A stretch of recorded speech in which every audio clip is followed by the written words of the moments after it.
नमस्कार, मी सुषमा पागार तुमचं सर्वांचं मनापासून स्वागत करते। आज आपण कांदा भजी बनवणार आहोत आणि ही कांदा भजी आपण वेगळ्या पद्धतीने बनवणार आहोत। मी हे कांदे कटिंग करून घेतलेले आहेत या पद्धतीने। आता आपण मसाला तयार करून घेणार आहोत। ही मी कस्तुरी मेथी घेतलेली आहे, त्याच्यामध्ये ॲड करणार आहोत काळा मीठ, चाट मसाला। हा मसाला व्यवस्थित हाताने मिक्स करून घ्यायचा आहे आणि हा आपण कांद्यामध्ये ॲड करणार आहोत। या अशा पद्धतीने कांद्यांच्या दोन्ही बाजूला आपण या पद्धतीने हा मसाला लावून घेणार आहोत। आपण जी मार्केटमधून कस्तुरी मेथी विकत घेतो ती कस्तुरी मेथीची पानं अशी जाडजाड असतात, तर ती मेथी थोडीशी गरम करून घ्यायची आणि त्याच्यानंतर तिला हाताने म्हणजे पाचवी बोटाने प्रेस करून ती अशा पद्धतीमध्ये बारीक होते। जास्त गरम न करता हलक्या पद्धतीने गरम करून घ्यायची। हा मी बेसन ॲड केलेला आहे, जवळजवळ 1 वाटी बेसन ॲड केलेला आहे आणि हा आहे तांदळाचा पीठ 1.5 चम्मच ॲड केलेला आहे। सफेद तीळ तुम्हाला आवडत असेल तर तुम्ही ॲड करू शकता। हळदी पावडर, काश्मीरी लाल तिखट ॲड केलेला आहे, गरम मसाला, हिंग आणि आता पाणी ॲड केलेला आहे। पाणी हा मी माझ्या अंदाजानुसार ॲड केलेला आहे।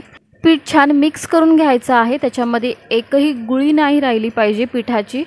ह्या अशा पद्धतीने पीठ छान मिक्स करून घ्यायचं आहे।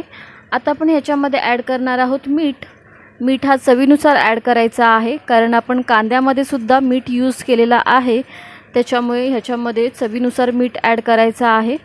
पीठ छान भिजवून घेतलेला आहे। कांद्याची चव वाढवण्यासाठी आपण त्याच्यामध्ये लिंबूचा रस ॲड करणार आहोत, म्हणजे कांदा अजूनच टेस्टी बनेल। ही सर्व प्रोसेस आपली करून तयार झालेली आहे। गॅसवरती मी तेल गरम करायला सुद्धा ठेवलेला आहे। कांदा आपण या पद्धतीने पिठामध्ये डीप करून घेणार आहोत हलक्या हाताने।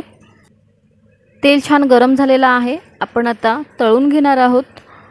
तेलामध्ये भजी सोडताना हलक्या हाताने सोडायचे आहे, तुमच्या हातावरती तेल नाही उडला पाहिजे। गॅसचं टेम्परेचर मी मीडियम ठेवून दिलेलं आहे आणि आपण आता ही भजी व्यवस्थित तळून घेणार आहोत, गोल्डन ब्राऊन होईल अशा पद्धतीने।